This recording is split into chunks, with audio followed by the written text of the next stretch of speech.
মাশাআল্লাহ, মাত্র দুটো মিষ্টি আলু দিয়ে কতগুলো পিঠা হয়েছে।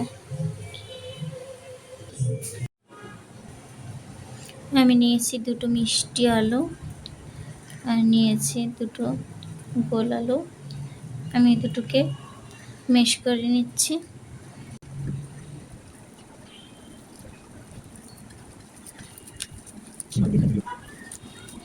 হাতের সাহায্যে ভালো করে মেশ করে নিতে হবে যাতে কোনো টিলা তলা না থাকে।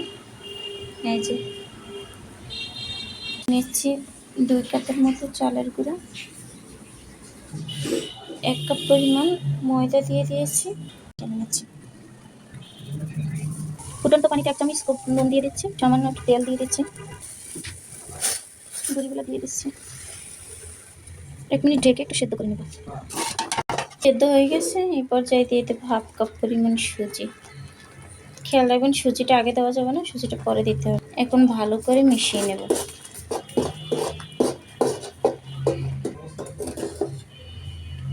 জি হয়ে গেছে, ভালো করে মিশিয়ে নিয়েছি।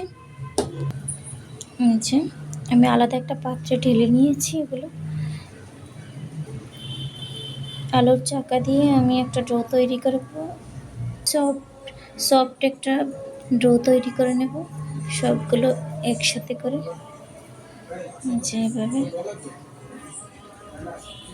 আমি শিরাটা বসিয়ে দিচ্ছি। বিসমিল্লাহ। নিয়ে নিয়েছি 1.5 কাপের মতো চিনি দিয়ে দিচ্ছি, 2 কাপ পরিমাণ পানি দিয়ে দিচ্ছি।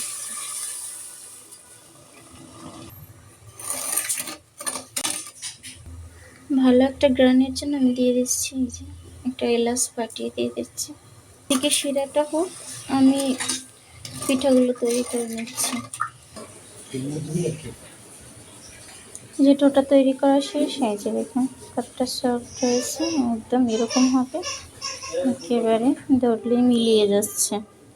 তো শিরায় বলক চলে আসছে, পাতলাও হবে না ঘনও হবে না। শিরা নামিয়ে ঠান্ডা করতে দেবো। কিছু অংশ আমি লিচি কেটে নিয়েছি, এটাকে রুটির মতো বেলে নেব। এই যে রুটির শেপ দিয়ে নিয়েছি, কতটুকু মোটা হবে দেখিয়ে দিচ্ছি। এই যে পাতলাও না মোটাও না, যে এইভাবে কেটে নিচ্ছি।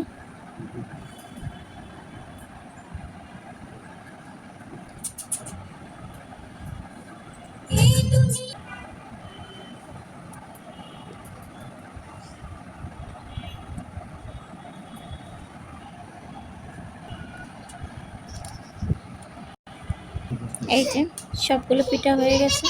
বিসমিল্লাহ। ফ্রাই প্যানে আগে থেকে তেল গরম করে রেখেছি, এটাকে দিয়ে দিচ্ছি। এইভাবে ঢুকে ঢুকে দিলে হবে, কোনো রকম নাড়াচাড়া করতে হবে না। মাশাআল্লাহ কি সুন্দর ফুলে ফুলে উঠতেছে। এই যে 1 পিঠ হয়ে গেছে, আমি পিঠটা উল্টে দিয়েছি। মিষ্টি আলুর এই রস ভরা কাটা সন্দেশ একবার কাউকে খাওয়ালে আপনার ফ্যান হয়ে যাবে।